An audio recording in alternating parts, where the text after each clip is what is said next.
हम तो ये कहते हैं कि आप आइए यहाँ पे, आप अपना फोर्स जो उतार दिए हैं, आप क्या कर दिए, सबको गोली मरवा दीजिए। हमें वादा नहीं, हमें लॉलीपॉप नहीं, हमें विज्ञप्ति चाहिए। अगर शिक्षा मंत्री जी बोलेंगे तो हम यहीं पे आत्मदाह करने के लिए तैयार है। नमस्कार, मेरा नाम है विशाल भारद्वाज और आप देख रहे हैं द एज न्यूज़। एक बार फिर से शिक्षक अभ्यर्थी सड़कों पर है। शिक्षा मंत्री के आवास का घेराव करने निकले थे, लेकिन उन्हें बीच रास्ते में रोक दिया गया है।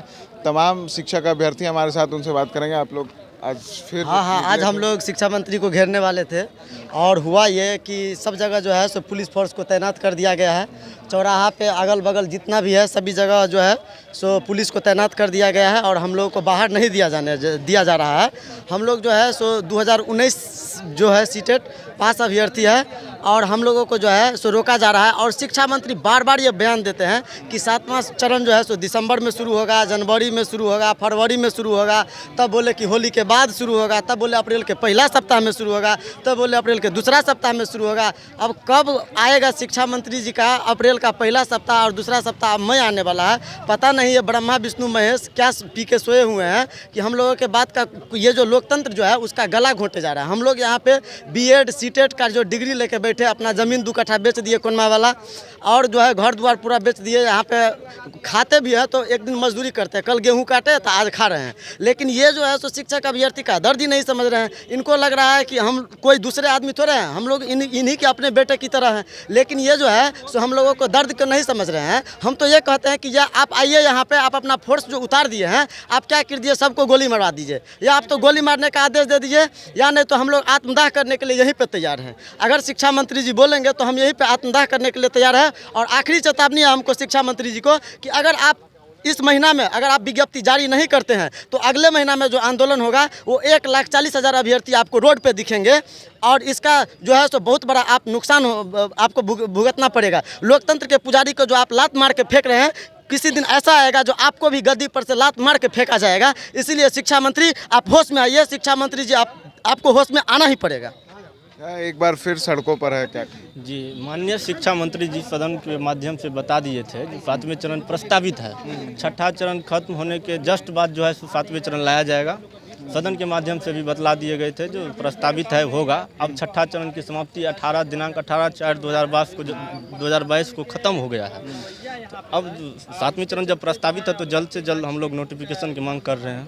शिक्षा मंत्री से मिलने जा रहे थे, लेकिन पूरा रोड तो पूरा कहीं नहीं मिलने दिया जा रहा है। हम लोग को रोक के रखे हुए हैं, यहाँ घेर के रखे हुए हैं। आगे प्रशासन मंगा के रखे हुए हैं जो किसी तरह से इस सब को जो है सो गोलबंद नहीं होने देने जा रहा है। सब चिटपुट कर दिए हैं, यही सब हो रहा है।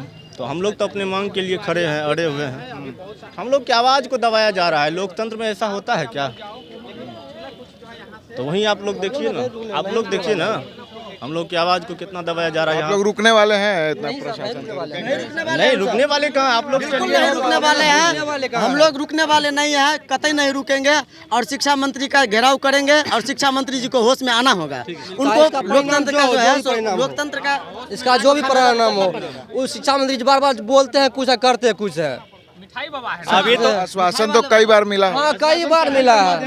हम लोग आश्वासन लेकर के आते हैं और फिर आते हैं, फिर दूसरा दिन वही बात है। कसमें वादे प्यार वफा, ये बातें हैं, बातों की क्या। देखिए सर, हम ये कहना चाहेंगे कि शिक्षा मंत्री जी बार बार कहते हैं कि हमको योग्य अभ्यर्थी नहीं मिल पा रहा है। इससे पहले क्या हुआ, सचिवालय से लेटर जारी हुआ, उसमें लिखा हुआ था कि विशेष चक्र के बाद जो है 6ठी चरण की प्रक्रिया पूर्णतः समाप्त मानी जाएगी। लेकिन बाद में जो है देखा गया कि 7वीं चरण के अभ्यर्थी अब हमको छोड़ने वाला नहीं है। वह किसी तरह विज्ञप्ति ले लेगा तो वह बहाना निकाल कर लेकर आ गए कि 86 नियोजन इकाई और बाकी है। लेकिन ऐसा नहीं चलेगा। वो बोलते हैं कि योग्य अभ्यर्थी नहीं है, तो सर आपके चैनल के माध्यम से हम दिखाना चाहेंगे कि आप उनको बताइए कि योग्य अभ्यर्थी है कि नहीं है। एक से एक योग्य अभ्यर्थी जो है बिहार के सड़कों पर जो है तड़प रहा है, घूम रहा है। कहते हैं बेटी बचाओ बेटी पढ़ाओ, लेकिन हम कहते हैं कि यह सरकार जो है बेटी बचाओ बेटी पढ़ाओ नहीं, बेटी को पढ़ाओ और रोड पर भटकाओ, नौकरी के लिए तड़पाओ, यही सरकार का नीति है।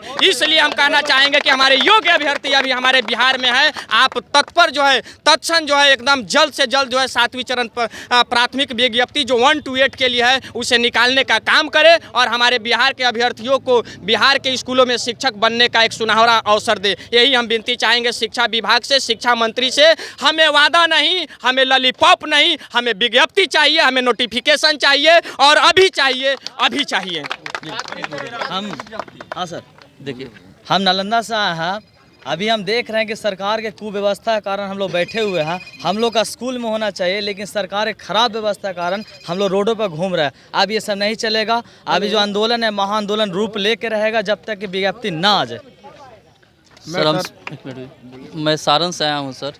पिछले 3-3.5 सालों से मैं आता जा रहा हूँ यहाँ पर, और होता है क्या कि आपको जनवरी में आ जाता है, फरवरी में आ जाता है, सचिव बोलते हैं, शिक्षा मंत्री बोलते हैं कि आप 6ठा चरण खत्म होता है तो 7वां चरण जल्द आ जाएगा, अब आप लोग बी पॉजिटिव। ये बी पॉजिटिव का मतलब क्या होता है हमको नहीं समझ में आ रहा है। और सबसे मेरा कंप्लेन है वो है नीतीश कुमार से। सर नीतीश कुमार बच्चे डंडा खाते रहते हैं, घूमते रहते हैं, मरते रहते हैं, फांसी लगा रहे हैं, लेकिन एक बार भी अपनी चुप्पी नहीं तोड़ते हैं। उनका बच्चों को और शिक्षा को लेकर इतना जो मतलब रवैया खराब है कि बच्चे मरने के लिए तरस रहे हैं और मौत भी सरकार उनको इशू नहीं कर देती है लेटर कि मर जाएंगे। तो आज हम लोग आए हैं मरने के लिए, कटने के लिए या धंसने के लिए, जो भी होगा हम लोग करेंगे। लेकिन आज जो विज्ञप्ति सरकार जारी नहीं करेगी या लिखित में कोई हम लोगों को आश्वासन नहीं देती है तो हम लोग नहीं जाएंगे। ये मुखौटा वाला सरकार नहीं चाहिए। तो मर जाइएगा। मर जाएंगे, क्या करेंगे सर? और दूसरा कोई उपाय बचा है क्या? घर तो जा ही नहीं सकते हैं, घर पर खाना ही नहीं है, और यहाँ सरकार मरने के लिए बुला ही रही। तो सरकार के दरवाजे पर मर जाना अच्छा है, और क्या कर सकते हैं?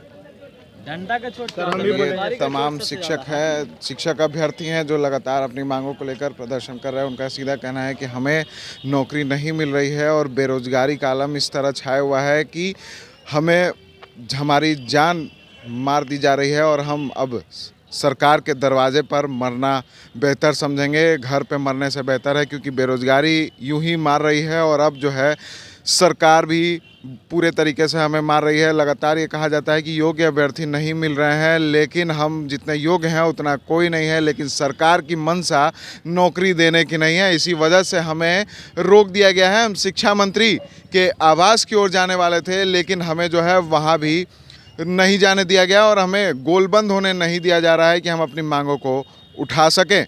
तो देखिए तमाम जो शिक्षक अभ्यर्थी हैं वो अभी एक जगह गोलबंद हैं और आगे उनका क्या कुछ आंदोलन रूप लेता है, क्योंकि उन्होंने महाआंदोलन की चेतावनी ज़रूर सरकार को दे दी है। ऐसे ही तमाम खबरों के लिए बने रहता है एसडी न्यूज़ के साथ और देखते रहता है एसडी न्यूज़।